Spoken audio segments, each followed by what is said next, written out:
Assalamualaikum warahmatullahi wabarakatuh. Jumpa lagi bersama saya Pak Agus Heri dalam pembelajaran jarak jauh, khususnya mata pelajaran ekonomi untuk kelas 10 ya. Oke anak-anak, kali ini kita akan membahas tentang masalah ekonomi ya. Tujuan pembelajarannya atau indikatornya adalah menjelaskan kebutuhan manusia yang tidak terbatas, kemudian menjelaskan barang dan jasa sebagai alat pemuas kebutuhan manusia, lalu menjelaskan kelangkaan sebagai masalah pokok ekonomi, menjelaskan masalah-masalah ekonomi mikro, menjelaskan masalah ekonomi makro. Oke, baik. Sebelum kita mulai pembelajaran jarak jauh kali ini, alangkah baiknya kita awali dengan berdoa. Untuk itu, mari kita berdoa sesuai dengan kepercayaan masing-masing. Berdoa dimulai.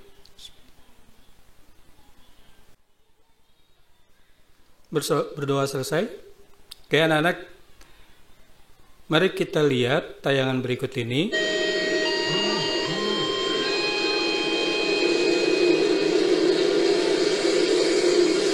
Coba kalian perhatikan tayangan ini ya.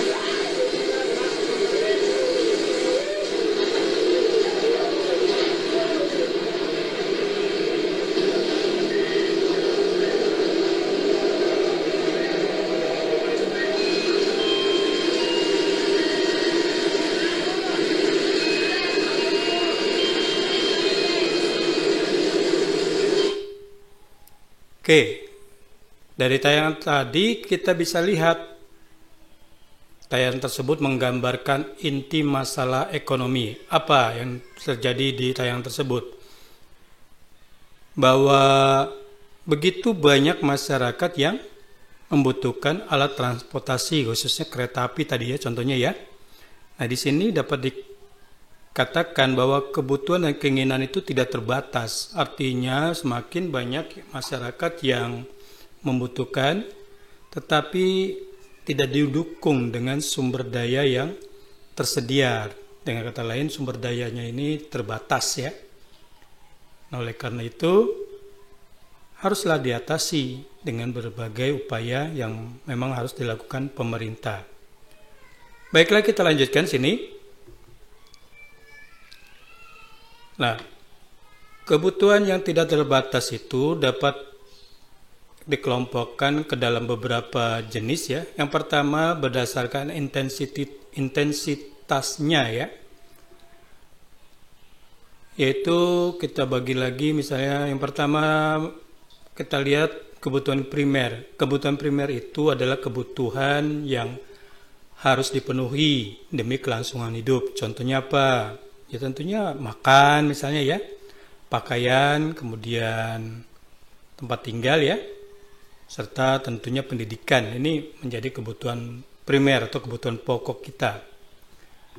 Kemudian ada kebutuhan sekunder. Kebutuhan sekunder ini kebutuhan pelengkap yang dipenuhi setelah kebutuhan pokok itu terpenuhi ya. Contohnya misalnya apa? Sepatu, tas ya, yang mendukung mungkin kita beraktivitas ya. Lalu ada kebutuhan tersier. Nah, ini kebutuhan mewah ya, yang dipenuhi setelah kebutuhan primer dan sekunder itu telah terpenuhi. Contohnya misalnya mobil mewah ya, perhiasan, villa misalnya, ini menjadi kebutuhan mewah. Ya anak-anak, selanjutnya kalau kita lihat dari subjek yang membutuhkan, ada kebutuhan individu, ada kebutuhan kolektif ya. Kita lihat kebutuhan individu, kebutuhan yang berhubungan dengan berbagai individu yang berbeda.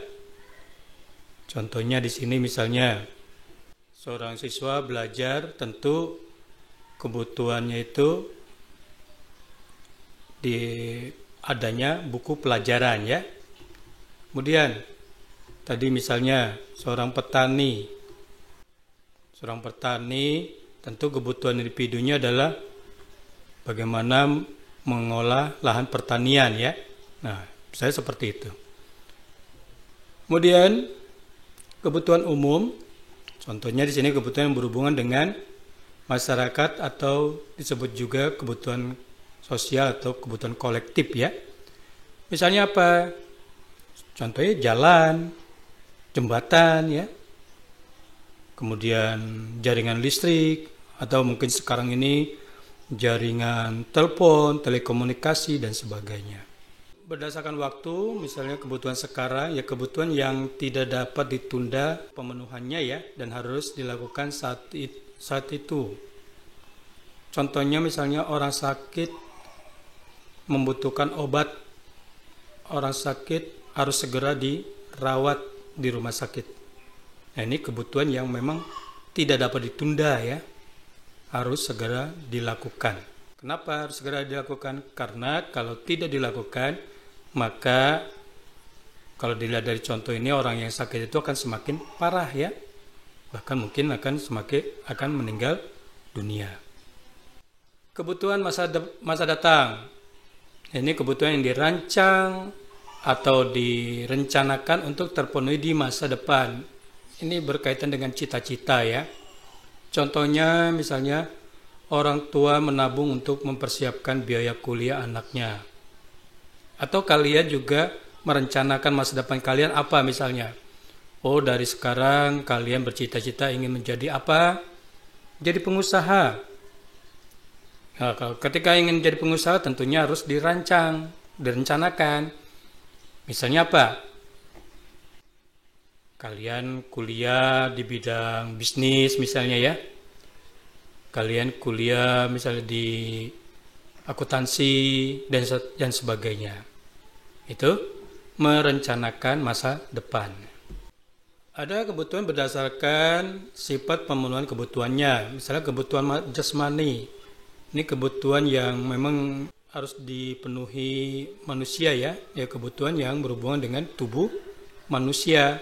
Contohnya manusia itu butuh makan, minum, atau butuh obat-obatan ya, suplemen misalnya.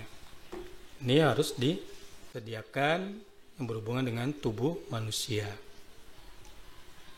Kemudian ada kebutuhan rohani, tentu berhubungan dengan kejiwaan seseorang, misalnya pelatihan kerja, ibadah, dan sebagainya. Ini merupakan kebutuhan rohani. Yang kedua, yang B, misalnya barang dan jasa. Ini barang dikelompokkan ke dalam beberapa jenis ya. Yang pertama berdasarkan cara memperolehnya. Kita ambil contoh dalam barang ekonomi, misalnya barang yang didapat dengan cara mengorbankan sesuatu untuk mendapatkannya ya. Misalnya tentunya kalau kita ingin memperoleh satu barang, kita harus mengorbankan apa yang kita punya ya. Tentunya dengan cara misalnya membeli. Kita ingin beli handphone. Tentunya kita untuk memperoleh handphone tersebut kita harus mengorbankan apa yang kita punya. Uang ya. Dengan uang kita bisa membeli handphone tadi. Membeli BBM juga begitu sama ya. Atau alat-alat keperluan kita yang lainnya. Ada barang non-ekonomis atau barang bebas. Ya, tentu ini barang yang siapa saja bisa memperolehnya ya. Itu barang ini didapat tanpa pengorbanan atau biaya. Contohnya apa? Sinar matahari, udara ya. Ini bisa kita peroleh. Ya, tanpa kita berkorban tentunya ya. Kemudian yang kedua berdasarkan kepentingannya ada barang inferior, ada barang esensial. Barang yang inferior ini barang yang pemakaiannya dikurangi jika pendapatan bertambah dan sebaliknya. Kemudian barang esensial, barang yang sangat diperlukan untuk memenuhi kebutuhan dan permintaannya tidak signifikan dipengaruhi oleh tingkat pendapatan. Barang normal, barang yang permintaannya bertambah pada saat pendapatan meningkat atau sebaliknya ya. Ini misalnya contohnya alat komunikasi ya. Kadang-kadang kan kita kalau misalnya mau sudah punya handphone, kemudian ada keluar produk yang baru, pengenlah kita beli sepanjang kita memang punya pendapatan yang lebih ya. Kemudian ada barang mewah, barang berharga mahal dan dapat menaikkan status sosial penggunanya ya. Contohnya ini mobil mewah misalnya. Lalu berikutnya berdasarkan cara penggunanya, ini ada barang pribadi. Misalnya barang yang dimiliki atau digunakan oleh individu atau perorang, contohnya ini pakaian, barang pribadi. Ada barang publik, misalnya barang yang digunakan untuk kepentingan masyarakat, misalnya angkutan umum ya. Berdasarkan hubungan pemakaiannya ada barang substitusi. Ini maksudnya adalah barang yang dapat menggantikan barang lain. Contohnya beras diganti dengan jagung dan yang lainnya. Atau barang komplementer atau barang yang kegunaannya bertambah jika digunakan bersama dengan barang yang lain. Contohnya kaos kaki dengan sepatu ya. Oke, yang berikutnya barang berdasarkan pengolahan. Ada barang mentah, ada barang setengah jadi, dan ada barang jadi ya. Barang mentah barang yang belum mengalami pengolahan. Contohnya ini kapas atau sutra ya. Ininya apanya tuh, benang ulat sutranya ya. Kemudian kalau barang setengah jadi misalnya barang yang telah diproses tetapi belum menjadi barang siap pakai, misalnya ini dari kapas jadi benang ya, atau dari sutra ulat sutra menjadi benang sutra misalnya. Lalu barang jadi barang yang diproses sehingga siap untuk digunakan, contohnya baju dari benang menjadi kain dan baju ya. Lalu berikutnya berdasarkan bentuk dan sifat, ada barang tetap, yaitu barang yang bersifat tetap dan tahan lama ya. Contohnya mesin pabrik ya dan sebagainya. Kemudian ada barang yang bersifat tidak tetap dan masa pakainya pendek. Contohnya ini bahan bakar. Contoh di sini bahan bakar gas 3 kilo ya. Oke, jadi itu berkaitan dengan kebutuhan kita. Lalu kelangkaan itu adalah keterbatasan sumber daya untuk memenuhi kebutuhan manusia. Contohnya ini ada sekelompok anak bermain bola, karena nggak punya lapangan bola, nggak ada area untuk bermain bola, mereka mainnya di jalan raya nih. Untungnya kalau perhatikan gambar ini biasanya dalam kondisi Car Free Day ya. Jalan ini tutup sehingga masyarakat bisa berolahraga. Apa sih penyebab kelangkaan? Yang pertama, keterbatasan benda pemuas kebutuhan alami ya, ada di alam. Kemudian kerusakan sumber daya alam akibat ulah manusia. Ini banyak sekali ya, sehingga akibat ulah manusia itu banyak sumber daya kita itu malah rusak. Contohnya ya hutan misalnya, hutan dibakar, maka hasil hutan semakin berkurang, semakin lahan hutan itu sekarang semakin berkurang ya. Lain halnya kalau misalnya hutan ditebang ya, pohon-pohon hutan ditebang lalu direboisasi ya, artinya ada penanaman kembali, itu lain cerita. Kemudian keterbatasan kemampuan manusia mengolah sumber daya ekonomi yang ada. Nah ini yang kadang-kadang kita belum mampu mengolah sumber daya ekonomi yang ada. Indonesia itu kaya, tapi ya kemampuan kita orang Indonesia itu untuk mengambil kekayaan kita itu masih perlu bantuan negara lain. Ya contohnya misalnya hasil bumi, ini kita masih membutuhkan bantuan negara lain. peningkatan kebutuhan yang lebih cepat dibandingkan penyediaan sarana pemuas kebutuhannya. Kalian bisa lihat misal tiap hari itu di Jakarta berapa ribu, mungkin juta ya, masyarakat itu menggunakan transportasi umum. Ada yang menggunakan bis, Transjakarta misalnya, ada yang menggunakan kereta, dan sebagainya. Ini karena alhamdulillah sekarang itu pelan-pelan tapi pasti kebutuhan masyarakat itu sudah mulai terpenuhi, walaupun ya tidak sepenuhnya bisa terpenuhi karena memang apa? Keterbatasan. Kemampuan keterbatasan menyediakan sarana pemuas itu belum bisa ya, karena memang kebutuhannya yang lebih cepat. Kebutuhan masyarakat yang jauh lebih cepat daripada tersedianya sarana tersebut. Dalam bicara masalah ekonomi, kalian harus paham dulu masalah ekonomi mikro atau biasa disebut dengan masalah teori modern ya. Dalam masalah ekonomi mikro atau teori modern ini ada 3 hal yang perlu diperhatikan. Yang pertama berkaitan dengan apa dan berapa yang diproduksi atau watt ya. Wattnya itu contohnya misalnya apakah kita ambil skup yang lebih kecil deh, misalnya kalian mau buka usaha ya, kalian mau buka usaha, kalian harus pikirkan dulu apa yang akan kalian buat ya. Kalian ingin membuat apa?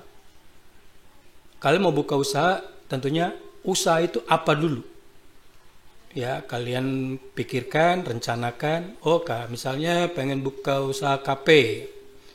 Oh kafe itu apa sih? Kafe itu tempat orang misalnya nongkrong, tempat orang makan, tempat orang minum dan sebagainya. Tentu kalian harus pikirkan, oh berarti kalau ingin membuka usaha kafe, kalian harus membuat makanan apa ya, makanan apa yang perlu disediakan di kafe tersebut, minuman apa yang perlu disediakan di kafe tersebut ya. Kemudian yang kedua, bagaimana memproduksinya atau how-nya itu, bagaimana membuatnya, bagaimana mendirikan kafenya, bagaimana membuat makanannya, bagaimana membuat minumannya, bagaimana menyajikan makanannya, bagaimana menyajikan minumannya. Ini harus dipikirkan secara baik ya. Kemudian yang ketiga, untuk siapa barang tersebut diproduksi? Forum. Kali lagi contohnya dalam kaitan dengan membuat kafe misalnya ya. Kalau kalian membuat kafe, tentu konsumennya itu siapa nih?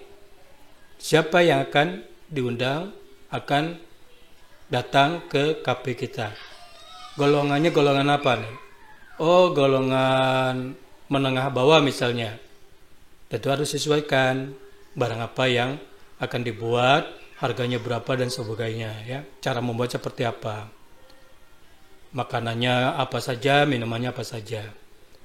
Oh misalnya lagi kelompoknya untuk kelompok katakanlah remaja sampai anak-anak. Nah ini juga harus disesuaikan ya. Disesuaikan dengan siapa yang akan, untuk siapa barang tersebut dibuat, untuk siapa makanan tersebut dibuat, untuk siapa minuman tersebut dibuat ya. Yang berikutnya ada masalah ekonomi menurut teori klasik, yaitu ada masalah produksi, masalah distribusi, masalah konsumsi. Kalau masalah produksi ini berkaitan bagaimana membuat ya, dari satu bahan mentah menjadi barang jadi. Tentunya ada proses input, ya ada input, ada proses dan ada output ya. Nah di situ ketika kita misalnya ingin membuat, katakanlah Bapak ambil contoh misalnya membuat rumah. Nah ketika membuat rumah apa nih inputnya? Inputnya tentunya bahan bangunan ya, bahan bangunan ya, juga harus ada tenaga kerja. Ketika bahan bangunan siap, tenaga kerja siap, tentu mulailah proses pembangunan. Ketika terjadi proses pembangunan itu tentunya tidak sembarangan kan? Ada desain ya, ada desain rumahnya seperti apa supaya jangan salah. Dengan lahan sekian, desainnya sekian, ini disesuaikan ya. Dari proses tersebut dalam jangka waktu tertentu tentunya akan menghasilkan produk barang jadi, yaitu satu unit rumah. Kalau masalah distribusi, ini berkaitan dengan masalah pengangkutan ya, masalah pengiriman, masalah pendistribusian, penyaluran ya. Bisa barang, bisa jasa. Kalau berkaitan dengan barang, ya tentunya pengiriman barang dari satu tempat ke tempat yang lain. Yang ketiga, masalah konsumsi. Nah ini berkaitan dengan bagaimana kita masyarakat berkonsumsi ya. Seberapa besar masyarakat berkonsumsi, pada tingkatan masyarakat mana barang tersebut dibutuhkan, dikonsumsi masyarakat, tentu ini ada perbedaan. Kalau masyarakat umum mungkin untuk makan, tentu selera orang Indonesia misalnya apa? Ya. Tidak, pasti ada sedikit perbedaan dengan orang di luar negeri ya. Orang Amerika tentu selera makannya itu agak beda dengan orang Indonesia. Ya, yang berikutnya masalah ekonomi dalam konteks ekonomi secara makro ya.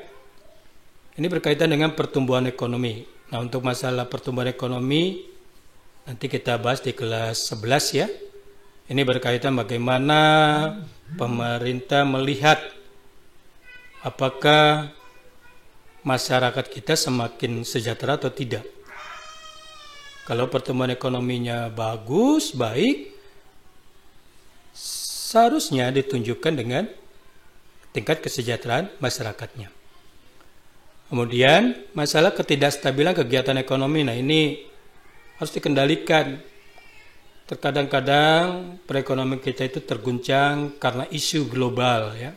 Sama halnya saat ini dalam kondisi pandemik COVID-19, ketidakstabilan ekonomi di Indonesia itu ya sangat terasa. Sebenarnya tidak hanya di Indonesia ya, di seluruh dunia. Gara-gara virus ya, gara-gara virus ini semua masyarakat di dunia saat ini sedang berkonsentrasi bagaimana penanganan mengatasi virus sehingga kegiatan ekonomi agak melemah ya, melemah bukannya agak lagi malah melemah. Bahkan ada ancaman masuk ke jurang resesi ekonomi ya.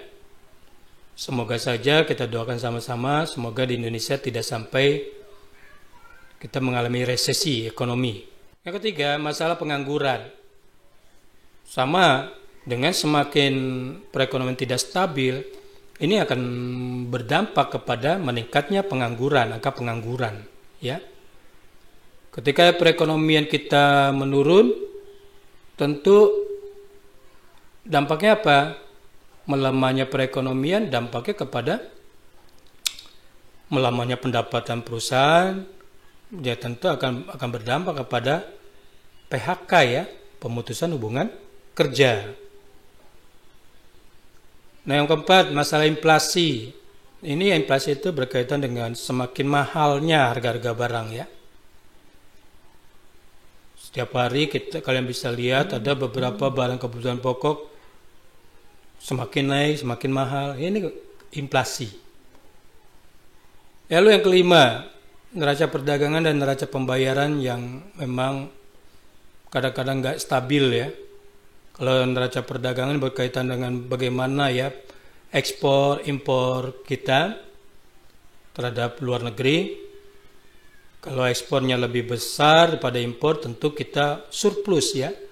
Dengan demikian neraca perdagangan kita itu baik. Tapi kalau sebaiknya bagaimana kalau kita defisit terus, ini tentu neraca pembayaran kita akan menguras devisa negara. Oke. Ini masalah ekonomi secara makro. Oke, anak-anak, itulah pembelajaran kita kali ini. Nanti kita akan lanjutkan pada materi berikutnya tentang sistem ekonomi ya. Dari Bapak itu saja dulu. Terima kasih atas perhatian kalian. Bapak akhiri, wassalamualaikum warahmatullahi wabarakatuh.